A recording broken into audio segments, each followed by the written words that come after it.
அன்பர்களே,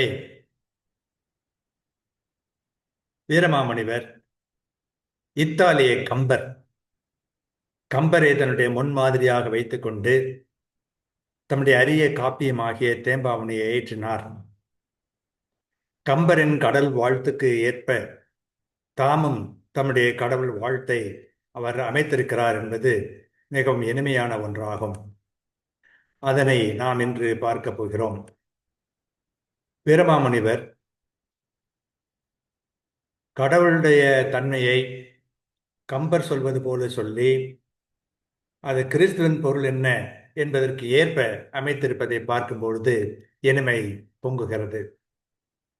சேரிய உலகம் மூன்றும் செய்து அழித்து அழிப்பவல்லாய், நேரிய எதிர் ஒப்பு இன்றி நீத்தவோர் கடவுள் தூய, வேரிய கமலபாதம் வினையற பணிந்து போற்றி, ஆரிய வளர்ந்தன் காதை அறமுதல் வழங்கச் செய்வாம் என்பது அவருடைய கடவுள் வாழ்த்து பாடல்.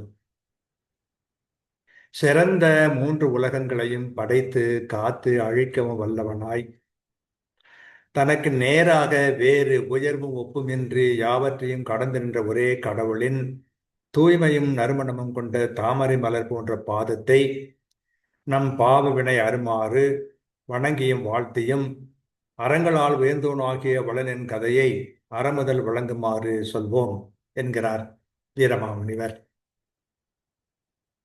இதன் பொருள் என்று சொல்லும் பொழுது, படைத்தல், காத்தல், அழித்தல் என்ற முச்செயல்களையும் அரிய மூன்று உலகங்களுக்கும் அருமையாக செய்கின்றவன் கடவுள். அவனுக்கு ஒப்பானவனோ அவனினும் உயர்ந்தவனோ எவனும் இல்லை. அவனது திருவடி தூயது, மனம் கமழ்வது, தாமரை போன்றது. நம் பாவம் தொலையுமாறு அதனை தொழுது அரிய சிறப்பு வாய்ந்த வளனாரின் வரலாற்றை விளக்குவோம். அறம், பொருள், இன்பம், வீடு ஆகிய நாற்பொருளும் நிரம்பும் வகையிலே அதனை சொல்வோம் என்கிறார் வீரமாமுனிவர். சீரிய உலகம் மூன்றும் சேதளித்து அழிப்பவல்லாய், நேரிய வெதிரொப்பின்றி நீத்தவோர் கடவுள் தூய, வேரிய கமலபாதம் விடையற பணிந்து போற்றி, ஆரிய வளர்ந்தன் காதை